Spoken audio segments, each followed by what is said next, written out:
दोस्तों नमस्कार। किसान भूल तो नहीं गए कि किस तरीके से इस देश के कॉरपोरेट की एंट्री खेती के क्षेत्र में करने के लिए सरकार बेताब थी और संसद के भीतर से उसने कानून बना दिया था। क्या वाकई किसान भूल गया कि 2022 तक उसकी आय दुगनी हो जानी चाहिए थी? इस देश के भीतर में बेरोजगारों की लिस्ट जो रोजगार दफ्तरों में दफन हो चली है, कहीं इस देश का युवा, वो इलाहाबाद का हो या पटना का हो, उसने पुलिस के डंडे खाए हों, क्या वो भूल तो नहीं गया? इस दौर में महंगाई की मार और इसी दौर में रोजगार का छिनना, दोनों परिस्थितियों को कहीं लोग भूल तो नहीं गए हैं? इस दौर में बैंकों के भीतर का पैसा कौन लेकर उड़ गया और दुनिया के अलग अलग देशों में जाकर बस गया, और सरकार ने एक के बाद एक अपने बजट में इस बात को तय कर दिया कि कितने पैसे की माफी वह उन कर्जदारों को दे देगी जो अपने तौर पर चार्टर्ड से घूमते हैं और दुनिया के बाजार में अपनी शोहरत को लगातार बिखेरते हैं। ऐसे कॉरपोरेट की कितनी लंबी और बड़ी फहरिस्त है जिनका कर्ज माफ कर दिया गया। क्या वाकई देश के भीतर इस बात को लोगों ने भुला दिया? मैन्युफैक्चरिंग सेक्टर कैसे धीरे धीरे नकारात्मक हो गया, नेगेटिव में चला गया, और इस देश की विकास दर पूरे तरीके से सर्विस सेक्टर पर आकर रुक गई। दुनिया के बाजार से भी जो भारत को पैसा आ रहा था वो मैन्युफैक्चरिंग सेक्टर में कोई देने को तैयार नहीं। क्या वाकई इस दौर में हर किसी ने आंखें मूंद ली हैं? जो कर्ज था वो बढ़ते बढ़ते 4 गुना से ज्यादा हो गया।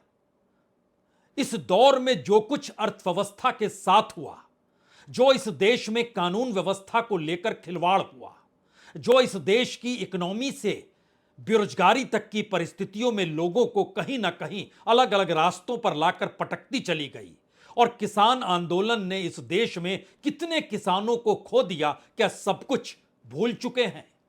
दरअसल चुनावी शोर ऐसा है और उस चुनावी शोर में तत्काल के मुद्दे ऐसे हैं, उन मुद्दों पर प्रधानमंत्री मोदी का भाषण ऐसा है और उसे मीडिया लगातार जिस रूप में दिखाता है, आप बार बार हो सकता है मंगलसूत्र में खो जाएं।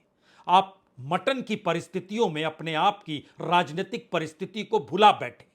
इस देश के भीतर में जो मुद्दे, चाहे वह विरासत को लेकर बनाने वाले कानून की शगुफा के तौर पर उछाला जाना ही क्यों ना हो, या फिर कांग्रेस के मैनिफेस्टो का जिक्र ही क्यों ना हो रहा हो, अयोध्या में राम मंदिर की प्राण प्रतिष्ठा के वक्त कौन नहीं आया, यह सवाल भी हवा में इसी दौर में उछला, यह जानते समझते हुए कि देश के रक्षा मंत्री हो या देश के गृह मंत्री हो, वह भी अयोध्या उस दिन क्यों नहीं पहुंचे थे। तमाम सवालों के बीच तत्काल के मुद्दे क्या भारत की राजनीति में 2024 के चुनाव का भविष्य तय करने वाले हैं?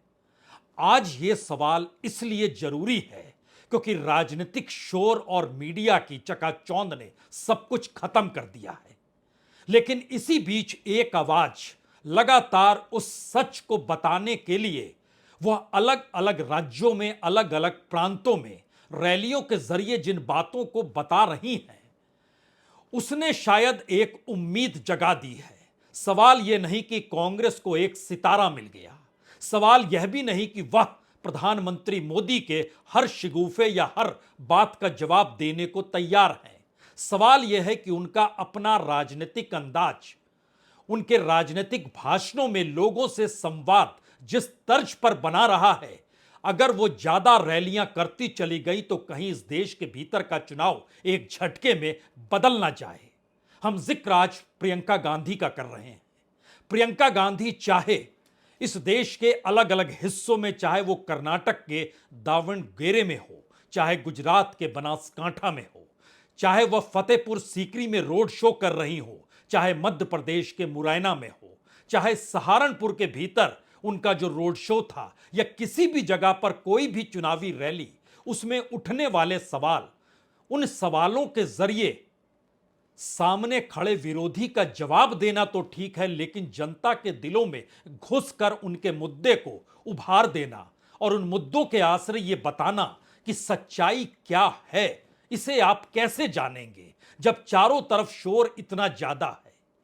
तो क्या वाकई इस दौर में चुनावी शोर के बीच प्रियंका गांधी ने अपनी मौजूदगी बिल्कुल एक अलग लकीर खींचकर बना ली है? और शायद इस बात से बीजेपी के भीतर एक हड़बड़ाहट है, एक अजीबोगरीब परिस्थिति है, एक डर है, क्योंकि जिन बातों का जिक्र प्रधानमंत्री मोदी कर रहे हैं उसी राजनीतिक नब्ज को उदाहरणों के साथ और लोगों की जरूरतों के साथ जोड़कर अगर कोई नेता इस चुनावी रैलियों के शोर में अपनी बातों को रख रहा है तो वह प्रियंका गांधी है। वो चुनाव नहीं लड़ रही है, लेकिन राजनीतिक तौर पर एक सितारे की तरह 2024 के चुनाव में वह पटल पर आकर खड़ी हो गई है। इधर उधर की बात जो करता है उसको पहचान लो और अच्छी तरह से अपनी परिस्थितियों को पहचानो। कोई ऐसी सच्चाई नहीं है इस देश में जो टीवी पे ही दिखती है। बड़े बड़े इवेंट, महल, बहुत तरक्की हो रही है, बड़े बड़े लोग महलों में अपनी शादियां करा रहे हैं, उनके लिए एयरपोर्ट भी इंटरनेशनल एक दिन में हो जा रहा है। तुम्हारे लिए यहाँ एयरपोर्ट ही नहीं है। समझ लो सच्चाई क्या है। सच्चाई तुम्हारा जीवन है। ये जीवन जो तुम जी रहे हो, ये जो रोज सुबह उठ के रोजगार ढूंढने निकलते हो, कुछ नहीं मिलता। दुकान जाते हो कुछ खरीदने के लिए, आधी चीजें छोड़ के वापस घर आ जाते हो। ये है तुम्हारे जीवन की असलियत। खेती कर रहे हो, मजदूरी कर रहे हो, मेहनत कर रहे हो, पसीना बहा रहे हो, लेकिन कुछ कमा नहीं पा रहे हो। जो कमा रहे हो जा रहा है महंगाई की वजह से। ये है आपकी सच्चाई। इस सच्चाई के आधार पर अपना वोट दो। इस सच्चाई के आधार पर, जिस सच्चाई को आप अपने अनुभव से जानते हो, जिस सच्चाई को आप अपनी बहनें, आपके बच्चे जो जी रहे हैं, जब बच्चे को खाना नहीं दे पा रहे हो, वो भूखा सो रहा है, वो सच्चाई है। जब बहन बीमार है, इलाज के लिए दवाई नहीं खरीद पा रही है, रो रही है, दर्द हो रहा है, रो रही है, ये सच्चाई है। जब बच्चा होने वाला है, अस्पताल इतनी दूर है कि पहुंच नहीं पा रही है, ये सच्चाई है। ये जो 1100 रुपए 1200 का सिलेंडर आप खरीद रहे हो, ये सच्चाई है। समझ लो कि अगर अपनी सच्चाई आज नहीं पहचानोगे और इस सच्चाई के आधार पर अपना वोट नहीं डालोगे तो ये देश इसी तरह आगे बढ़ेगा जिस तरह से पिछले 10 सालों में आपने देखा है। टैक्स भी आप ज्यादा भर रहे हैं इनसे। आपका टैक्स बढ़ाया जाता है, जीएसटी लगाया जाता है, उनका टैक्स बढ़ाया नहीं जाता है। 16 लाख करोड़ रुपए उनके कर्ज माफ होते हैं। किसके बैंक से? मोदी जी का बैंक है घर में, मोदी जी का बैंक है, आपका बैंक है। सरकारी बैंकों से 16 लाख करोड़ 22 उद्योगपतियों को माफ किए और यहाँ किसान रो रहा है, आत्महत्या कर रहा है 10,000 रुपए के लिए और आपने उसको एक रुपया माफ नहीं किया। भावनात्मक तौर पर लोगों के साथ जुड़ जाना और उन मुद्दों का जवाब भी दे डालना जो इस राजनीतिक शोर तले, मीडिया की चकाचौंध तले लोगों के जहन में उन परिस्थितियों को भुला चुके हैं जहां पर इस देश में वह कौन सी स्थिति बनते बनते बढ़ती चली गई, जहां पर कॉरपोरेट राज इस देश में आकर खड़ा हो गया। सार्वजनिक उपक्रम बेचे जाने लगे। डिसइन्वेस्टमेंट ही नहीं बल्कि इस देश के भीतर में प्राइवेटाइजेशन और मोनेटाइजेशन, यानी अलग अलग सरकारी मंत्रालयों के मंत्री ही अपने मंत्रालयों की रिपोर्ट पीएमओ में देने लग गए कि बेच डालिए इन्हें और इनका मोनेटाइजेशन कर लीजिए, और बकायदा इस देश में लाखों करोड़ की नीतियां एक झटके में बना ली गई, ये कहते हुए कि दरअसल किसी भी देश का विकास पूंजी के आधार पर होता है और पूंजी कॉरपोरेट के हाथ में होती है। सरकार ये जिम्मेदारी नहीं उठा सकती है। ये कौन सी परिस्थिति थी और शायद तभी यह सवाल उठा क्या पुरानी परिस्थितियों को इस दौर में भुला दिया गया। दरअसल भावनात्मक तौर पर राजनीतिक भाषण को देना, और खास तौर से नॉर्थ इंडिया में, उत्तर भारत की राजनीतिक जमीन पर बीजेपी का वर्चस्व है, कांग्रेस का संगठन वहां पर गायब हो चला है। ऐसे में प्रियंका गांधी की मौजूदगी अपने उम्मीदवारों के जरिए नहीं बल्कि मुद्दों के आश्रय क्या लोगों के भीतर कोई दिया जला सकती है? यह सवाल हो सकता है अमेठी में अब नजर आए, खास तौर से 6 तारीख के बाद जब अपने पूरे लाव लश्कर के साथ नहीं बल्कि अकेले अपने भाषणों के जरिए प्रियंका गांधी अमेठी की गलियों में घूमेंगी। और सवाल यह भी आएगा, वह शोर क्या बनारस तक चला जाएगा? और उत्तर प्रदेश के भीतर एक तरफ अखिलेश यादव के अपने भाषण के तरीके हैं, राहुल गांधी जिन मुद्दों को उठा रहे हैं उनके हाथ में बार बार घोषणा पत्र है, और प्रधानमंत्री जिन मुद्दों को उठा रहे हैं वह मुद्दे ना तो उनके 10 बरस की उपलब्धियों को बतलाते हैं और ना ही इस बात का जिक्र करते हैं कि वह मौजूदा वक्त में अपने चुनावी पत्र के जरिए किन बातों को लागू करेंगे। वह 2047 में विकसित भारत का ख्वाब दिखाते हैं या फिर मौजूदा वक्त में हर दिन किसी नेता या कांग्रेस को दायरे में खड़े करके अपने भाषण को पूरा करते हैं। यह एक राजनीतिक कुहासे को छांटने की परिस्थिति के भीतर ध्यान दीजिए, उत्तर प्रदेश में जिन सीटों पर 2 दिनों के बाद वोटिंग होनी है उसमें एक सीट फतेहपुर सीकरी की भी है। और फतेहपुर सीकरी का नाम हम इसलिए ले रहे हैं क्योंकि वहां पर कांग्रेस ने रामनाथ सिकरवार को खड़ा किया है। वहां पर बीजेपी के राजकुमार चाहर इससे पहले राज बब्बर को वहां पर हरा चुके हैं। अब राज बब्बर की चकाचौंध के सामने रामनाथ सिकरवार की क्या बिसात है? वह तो करगिल युद्ध से जुड़े हुए एक जवान है और वह उस जवान के साथ ही उसी यूनिफॉर्म में रहते हैं। लेकिन इसी दौर में अग्निवीर का सवाल आया तो कांग्रेस खुलकर सामने आई, लेकिन संवाद बनाते बनाते प्रियंका गांधी जब सीकरी की सड़कों पर निकली तो उनके साथ सिकरवार भी मौजूद। और संवाद यह बनाना था क्या वाकई इस देश में जिस सेना को अपाट राष्ट्रीयता के जरिए प्रधानमंत्री मोदी ने हर मौके पर पढ़ाया वो कहीं देश की जनता की जरूरतों से उसका जुड़ाव हो नहीं पा रहा है। जो दृश्य सड़कों पर नजर आया, फतेहपुर सीकरी की सड़कों पर नजर आया, उससे एक लोकप्रियता का अंदाज प्रियंका गांधी के मिल सकता है। लेकिन अगला सवाल कोई भी करेगा, क्या वाकई अतीत के भीतर में भारत की परिस्थितियों को भुला दिया जाए? इसीलिए 2 अलग अलग लकीर है ये। पहला दृश्य शायद आपके जहन में आएगा, वो कैसे सड़क पर रोड शो था फतेहपुर सीकरी के भीतर का, उसमें ऐसा क्या खास था? और एक जवान जो चुनाव लड़ रहा है उस जवान के जरिए वहां पर लोगों की मौजूदगी क्या वोट में तब्दील हो जाएगी? यह तो जाहिर तौर पर 4 तारीख को पता चलेगा। लेकिन इन तस्वीरों के आश्रय इस देश के भीतर की धड़कनों को महसूस करने की कोशिश जरूर कीजिए।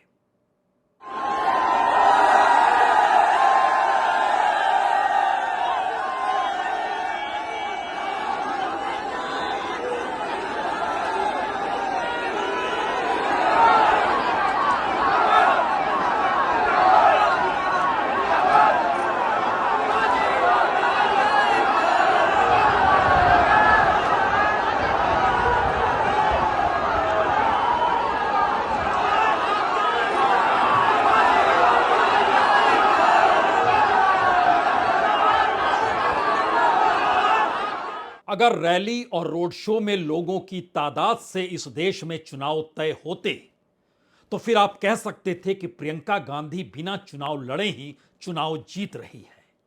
लेकिन इस देश के भीतर लोगों के मन में क्या है और जो सवाल लगातार उठ रहे हैं या उठाए जा रहे हैं, ध्यान दीजिए 10 बरस पहले इस देश में चुनाव प्रचार के वक्त कांग्रेस की सत्ता ने बीते 60 बरस में क्या कुछ किया, उसका पूरा कच्चा चिट्ठा 2013-14 की चुनावी रैलियों में लगातार नरेंद्र मोदी उस वक्त गुजरात के मुख्यमंत्री के तौर पर देश के प्रधानमंत्री बनने के लिए चुनाव प्रचार कर रहे थे तो निशाने पर ना सिर्फ मनमोहन की सरकार बल्कि जवाहरलाल नेहरू से लेकर इंदिरा गांधी और राजीव गांधी तक का जिक्र भी बाखूबी होता था। लेकिन 2014 और 2024 में भी उन्हीं बातों का अगर दोहराव हो रहा है तो कोई भी यह सवाल पूछने की ताकत रखेगा कि इन 10 बरस में जहां मोदी की सत्ता थी उस 10 बरस में क्या हुआ? क्योंकि इस दौर में जितने भी इंटरव्यू लिए गए, किसी भी मीडिया कर्मी ने या किसी पत्रकार ने या किसी न्यूज चैनल ने यह सवाल नहीं किया कि 10 बरस की उपलब्धियों को बताइए और उसके बाद यह सोचिए आजादी के बाद इस देश के भीतर भारत को जो गढ़ा गया, अगर उस रूप में भारत को ना गढ़ा जाता तो मौजूदा स्थितियां क्या होती और उस दौर में संघ या जनसंघ दोनों कहां पर खड़े थे? ये सवाल गायब हो गए और अगला सवाल इस दौर में मौजूदा वक्त में हर दिन किसी मुहावरे के आसरे गढ़ा जाने लगा। और शायद यही बड़ी वजह है कि प्रधानमंत्री मोदी की रैलियों में आपको हो सकता है कितने लोगों की मौजूदगी हो, यह सिर्फ रैली स्थल पर लोग देख पा रहे हो, क्योंकि टेलीविजन और उसके जरिए देखने वालों को सिर्फ प्रधानमंत्री मोदी का चेहरा दिखाई देता है। एक रैली का दृश्य एक छोटा सा हम आपको दिखलाते हैं, तब आप कुछ कुछ समझ पाएंगे। ये प्रधानमंत्री मोदी की रैली है।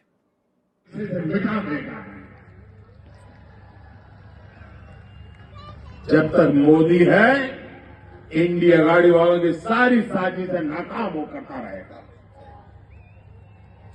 साथियों, कांग्रेस शासन की एक और पहचान रही, आतंकवादियों को खुली छोड़। हम कैसे भूल सकते हैं वो समय? ये कौन सी जगह है और कहां पर इतनी कुर्सियां खाली हैं, ये बताने की जरूरत होनी नहीं चाहिए, क्योंकि चुनाव का मौका है और लोग कहेंगे कि दरअसल इस जगह पर हो सकता है बीजेपी कमजोर हो, लेकिन प्रधानमंत्री देश के हैं, उनके जो मुद्दे हैं इस देश को प्रभावित करते हैं, उनके निशाने पर जो विपक्ष की पार्टी होती है उसके जरिए वह इस बात का एहसास कराते हैं कि दरअसल विपक्ष किसी काम का नहीं है। और शायद यही वो परिस्थिति है जिसको पहली बार प्रियंका गांधी ने साधा और इस बात को महसूस किया और उसके बाद रैलियों में जो संवाद लोगों से बनाकर यह बताने की शुरुआत कर दी कि उस वक्त क्या हुआ था और इस 10 बरस में क्या हुआ है, इसका जिक्र प्रधानमंत्री क्यों नहीं करते हैं। और शायद यह वो परिस्थिति है जिसका जिक्र इस दौर में तमाम कांग्रेस के नेता भूल गए। राहुल गांधी मुद्दों के आसरे अपनी बात को रखते हैं, भावनात्मक तौर पर प्रियंका गांधी के भाषण लगातार हो रहे हैं, लेकिन उन भावनात्मक परिस्थितियों के बीच मुद्दे और उन मुद्दों के आसरे लोगों का जुड़ाव और उसमें इस देश की खुशबू, इन तमाम परिस्थितियों के भीतर एक भाषण का छोटा सा हिस्सा जरूर सुनिए। उस दौर में क्या हो रहा था और इस दौर में यानी 10 बरस के दौर में क्या हुआ है, इसका जिक्र प्रधानमंत्री मोदी क्यों नहीं करते हैं। प्रधानमंत्री जी, अब ये 70 सालों की रट नहीं चलेगी। 10 सालों से आपकी सरकार है, आप बताओ आपने कितने विश्वविद्यालय खोले? कांग्रेस ने आईआईटी खोली, आईआईएम खोली, एम्स बनाए, इसरो, डीआरडीओ, नाम लीजिए कांग्रेस ने बनाया। नरेंद्र मोदी जी ने 10 सालों में क्या बनाया, आकर मंच पर आपको बताएं। कांग्रेस ने पूरा प्राइवेट सेक्टर, पूरा पब्लिक सेक्टर मजबूत किया जिससे आपको रोजगार मिले। ये बताएं कितने रोजगार दिए हैं, बताएं। महिला की सुरक्षा की बात करते हैं, बताएं किस महिला की सुरक्षा की है? सिर्फ जिन्होंने अत्याचार किया उनकी सुरक्षा की है। यह सवाल कोई भी पूछ सकता है, क्या ऐसे भाषणों का असर चुनाव में वोटों में तब्दील हो जाना होता है? कोई भी यह सवाल कर सकता है कि अगर इतनी भीड़ है इसके बावजूद भी वोट कम कांग्रेस को क्यों मिलते हैं, जमीन पर कांग्रेस का संगठन गायब क्यों है? ये तमाम सवाल इस दौर में कोई भी पूछ सकता है और यह सही भी है कि कांग्रेस को हक में उतने वोट नहीं आते हैं, लेकिन यहीं से पहली बार 2024 का चुनाव इस मायने में महत्वपूर्ण है कि जनता क्या सोचती है, क्योंकि किसी भी एक सत्ता के अधीन इस देश की गवर्नेंस 10 बरस में जो कुछ देती है उसके बाद अगले 5 बरस को लेकर जनता के जहन में बहुत सारे ताने बाने होते हैं और जनता के सामने अगर हकीकत आ ही नहीं रहे हो, जो अलग अलग माध्यमों से लोकतंत्र के अलग अलग पिलर के जरिए, उसमें चाहे नौकरशाही हो चाहे संसद के भीतर जो चर्चा होती है वही क्यों ना हो, और उन्हीं माध्यमों से चाहे इस देश की अदालतों के फैसले ही क्यों ना हो, और उन्हीं के जरिए मीडिया जिन बातों को दिखा रहा है उसका भी जिक्र क्यों ना हो, लेकिन अगर तमाम जगहों से एक ही बात निकल कर आएगी कि मौजूदा सत्ता ने कमाल कर दिया और जनता के भीतर जो सवाल है उन सवालों को कोई उठाएगा ही नहीं, और बात सिर्फ लोकतंत्र के खत्म होने के अंदेशे और संविधान को ही खत्म कर देने की स्थितियों के साथ चुनावी प्रचार जुड़ जाएगा तो जनता हो सकता है इस दौर में भटक जाए। कहीं ना कहीं उनकी जरूरतों से जोड़ेगा कौन? और शायद यही वो सवाल है जो इस दौर में चुनावी प्रचार में लापता सा हो गया। और इन्हीं परिस्थितियों को अलग अलग तरीके से पिरोते हुए क्या वाकई प्रियंका गांधी ने उन मुद्दों और उन सरोकार को जोड़ने की कोशिश की है जो चुनाव के शोर में खत्म हो गए थे और जनता उसको महसूस करने लग रही है? इसीलिए यह सवाल बड़ा है कि अमेठी में चुनाव प्रचार की कमान प्रियंका के पास है, लेकिन उत्तर प्रदेश की राजनीति के भीतर उठते हुए सवाल, जहां पर इतनी बड़ी तादाद में मजदूर किसान हैं, लाभार्थियों की तादाद भी बहुत ज्यादा है और इस देश की अलग अलग योजनाओं को लेकर जो सरकार की उपलब्धियों का पूरा खांचा है, अगर वह पूरा हो रहा है तो कोई भी पूछेगा कि मुद्रा योजना के तहत इस देश के लगभग 40 करोड़ से ज्यादा युवा तो नौकरी देने की स्थिति में होते, लेकिन 70 करोड़ लोग बेरोजगार कौन है? कोई भी सवाल पूछता अगर किसान सम्मान निधि, 5 किलो अनाज और किसानों को मिलने वाली जो पूरी व्यवस्था सरकार बतलाती है, अगर वो सब कुछ हो रहा होता तो छोटे और सीमांत किसान लागत की लड़ाई भी क्यों लड़ रहे होते? कोई भी इन सवालों को पूछ सकता है कि यूनिवर्सिटी के भीतर की परिस्थितियां कितनी उलझी हुई हैं। एजुकेशन का क्षेत्र हो या फिर मेडिकल क्षेत्र हो, इन परिस्थितियों का जवाब देने की स्थिति में कोई नहीं है। तब सवाल यह है कि क्या वाकई जनता इन परिस्थितियों से रूबरू होगी? और अगर रूबरू हो रही है तो अगर यह जनता का चुनाव है तो उसे सिर्फ जानकारी चाहिए जिसे इस दौर में मीडिया ने छुपा लिया है। और इसीलिए प्रियंका गांधी के भाषण या उनके चुनाव के तौर तरीके कांग्रेस से ज्यादा कहीं इस देश की जनता के साथ जुड़ रहे हैं। और जनता को अगर जानकारी खुले तौर पर यह मिलने लग जाए कि जो परिस्थितियां हैं वो राजनीतिक पटल पर आकर इस देश की सियासत को डिगा सकती है या बना सकती है, और शायद इसीलिए जिस सच का जिक्र प्रियंका गांधी के कमोवेश हर भाषण में हो रहा है, वह उसका एक छोटा सा हिस्सा फिर सुनिए आप। मैं आपसे आग्रह करने आई हूं कि देश की जनता हो, देश की जनता हो, सर्वोपरि हो, जागरूक हो जाओ। जो टीवी पे दिख रहा है, जो रोज रोज सिखाया जा रहा है, जो रोज रोज दिखाया जा रहा है, जो प्रचार किया जा रहा है, जो बड़ी बड़ी होर्डिंग्स लग रही हैं, वो सच्चाई नहीं है। तुम्हारा जीवन सच्चाई है। तुम जो लाल शर्ट पहन के वहां बैठे हो, तुम्हारा जीवन सच्चाई है। जो तुम पीली शर्ट पहन के वहां बैठे हो, मेरी बहन जो नीली साड़ी पहनी है, तुम्हारा जीवन सच्चाई है। सच्चाई वो है जो तुम जी रहे हो। सच्चाई महंगाई है, सच्चाई बेरोजगारी है, सच्चाई एक सरकार है जिसके हित में इस देश का खरीद नहीं रहा। इस सच्चाई को पहचानो। ये देश किस दिशा में जा रहा है, इस देश के नेता कितने निकम्मे बन गए हैं कि जब आपके सामने आते हैं 10 सालों के राज के बाद आपको एक चीज नहीं गिनाते जो इन्होंने आपके लिए की। आपको सिर्फ धर्म की बात बताते हैं, वो बात जिससे आपके जज्बात उभरे, जिससे आपको लगे कि मेरे धर्म पे कुछ आंच आने वाली है, जिससे आपको लगे कि कोई मेरे धर्म के साथ खिलवाड़ कर रहा है। क्यों करते हैं? क्योंकि उसके जरिए आपका वोट लेते हैं और सत्ता में रहते हैं। पहचानिए इनको, इनकी सच्चाई को पहचानिए। हम सब धार्मिक हैं। इस देश में कोई ऐसा नहीं है जो धार्मिक नहीं है। तो सच क्या है? और सच जो है उसके अक्स तले क्या वाकई 16 लाख करोड़ की रकम जो इस देश में अरबपतियों के माफ कर दिए गए, वह कोई सवाल नहीं है? इस दौर में जो बैंक बंद हुए, वो चाहे यस बैंक ही क्यों ना हो, चाहे कोऑपरेटिव बैंक्स की एक लंबी कतार ही क्यों ना हो, जिन भी लोगों को अपने बैंकों से अपना ही पैसा निकालने में मुश्किल आने लगी, वो बैंक इस दौर में निजी हाथों में क्यों सौंपे जा रहे हैं? जो इस देश के भीतर में खनिज मिनरल्स हैं, यानी जो माइनिंग का क्षेत्र है, उन जगहों पर मजदूरों की हालत क्या है, क्या वो आंख मूंद चुके हैं? इस दौर में जो पढ़े लिखे युवाओं की बड़ी लंबी कतार है जो आंदोलनरत है और संघर्ष करते हुए सिर्फ वो सोच रही है कि नौकरी मिल जाए, और इस देश में 30 लाख पद अगर खाली पड़े हैं तो क्या सरकार के बजट डगमग है कि वह 30 लाख लोगों को रोजगार तो दे देगी, भर्ती भी कर लेगी, लेकिन उनके वेतन का पैसा कहां से लाएगी? क्या यह सवाल है?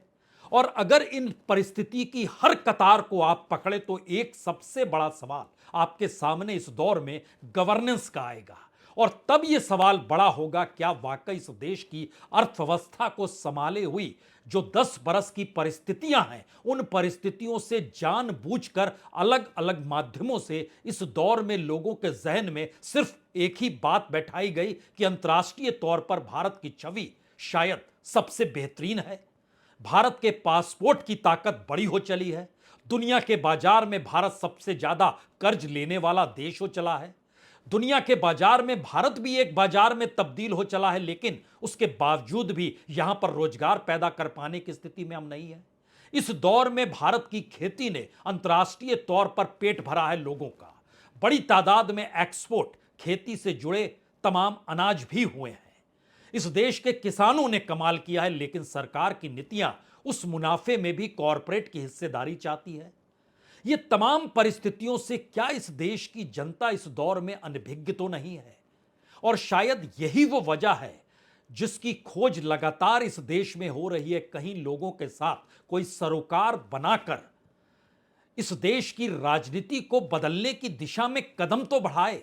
सवाल राजनीतिक सत्ता भर का नहीं है, पूरे सिस्टम का अब इस दौर में खड़ा हो चला है, क्योंकि कानून व्यवस्था भी अगर सत्तानुकूल काम करने लगे या सत्ता के साथ रहने पर आप कानून के हाथों से बड़े हो जाएं, चाहे कितने भी करप्ट हो और कितने भी बड़े अपराधी हो, सत्ता के साथ सटते ही आपके खिलाफ कोई कार्रवाई नहीं होगी। अगर ऐसा भरोसा इस देश के भीतर राजनीतिक तौर पर बार बार अलग अलग माध्यमों के जरिए निकल कर आ गया है, तो शायद इससे ज्यादा विभत्स कोई स्थिति हो नहीं सकती है जो इंदौर में हो रहा है।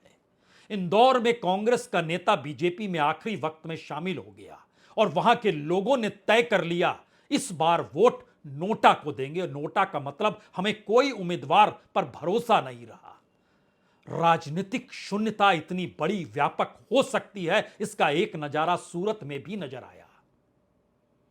अलग अलग जगहों पर अलग अलग नजारे, और होते होते बात पुरी तक भी पहुंच गई, जहां पर कांग्रेस के उम्मीदवार ने कह दिया पैसा हमारे पास है नहीं, पार्टी दे नहीं रही है, चुनाव कैसे लड़ें। तो लोकतंत्र के नाम पर इस देश में चुनाव, और चुनाव के नाम पर पैसा, और पैसे के जरिए करप्शन, और करप्शन के जरिए इस देश में कॉरपोरेट की इकोनॉमी, सब कुछ तो आपकी आंखों के सामने है। जागेगा कौन और जगाएगा कौन? शायद यही लड़ाई इस दौर में चुनाव मैदान में चुनाव ना लड़ने के बावजूद भी क्या वाकई प्रियंका गांधी इन बातों का जिक्र कर रही है? बहुत बहुत शुक्रिया, बहुत बहुत शुक्रिया।